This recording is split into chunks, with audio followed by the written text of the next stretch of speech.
I was born in Kobe to Methodist missionary parents. When you say Kobe, do you mean Japan? Kobe, Japan, yes. My father was an elder in the North Carolina Conference. Mother and Daddy went to Japan in 1930. We returned on furlough in 1935 for a year, then went back and lived in Uwajima until February of 1941,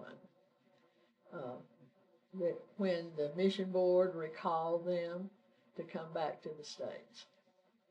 Well, my brother and I were the last missionary children to return from Japan. The other missionary families, the wives and the children left in November of 40. Japan bombed Hawaii on December the 7th. So that was, in fact, I remember when that happened. We were in Connecticut, living up there for a year, where my father was attending school there. When I came back, and during, as the war started and people started calling the Japanese Japs, it really bothered me because I had good friends there. Well, there was a lot of animosity naturally here toward Japan, and having lived in Japan and knowing good friends there, that's what made me feel bad when somebody was calling the Japanese Japs, because I knew I had good friends, good people that wouldn't harm you in any way. So that's why I felt that way. Though I understood at the same time that they had a right, because of what had happened, for them to feel that way. We lived all over eastern North Carolina, and I grew up in parsonages in small towns all over eastern North Carolina. Well, I'm going to tell you that when we were returning, our ship stopped in Honolulu. And I saw, for the first time that I remembered, but that it made an impression on me, I saw a black person. I had not seen a black person in Japan.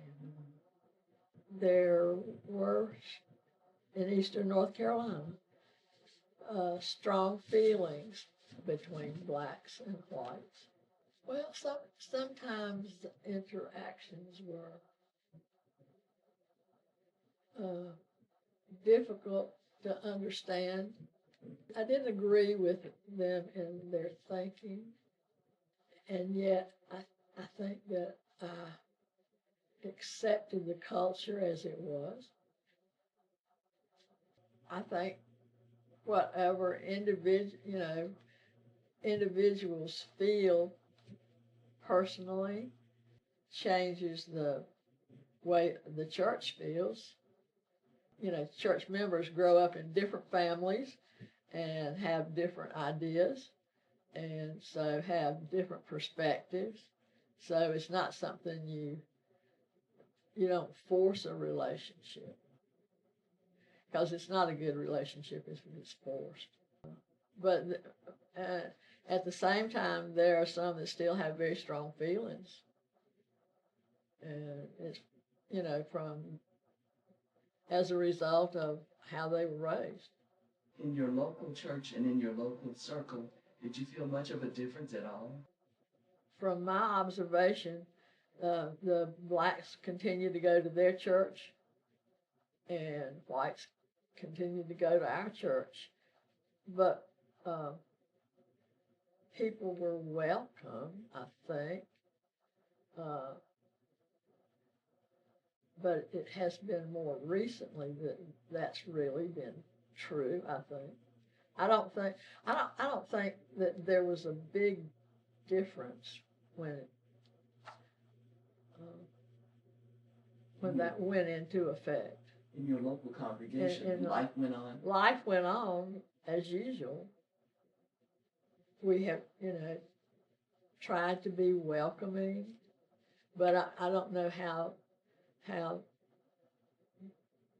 blacks felt, if they felt welcome or not.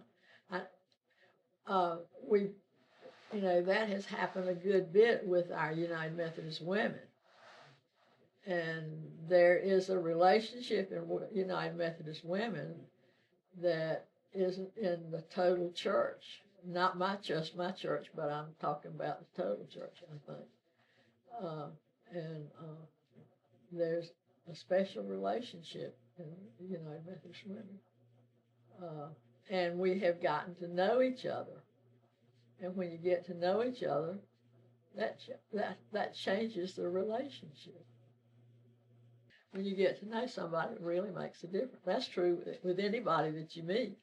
You may have feelings about anybody, and you may have strong feelings about somebody, but then when you get to know them, wow, different person. They thinks the same way I do, or maybe doesn't think the same way that I do. For you, what was the highlight of this merger process? Well, I do think it made the church stronger, more diverse, more inclusive, and it strengthened our church. I really think it's been a more, just like I said, a more welcoming atmosphere in district and conference events, and with older adult ministry, it certainly is.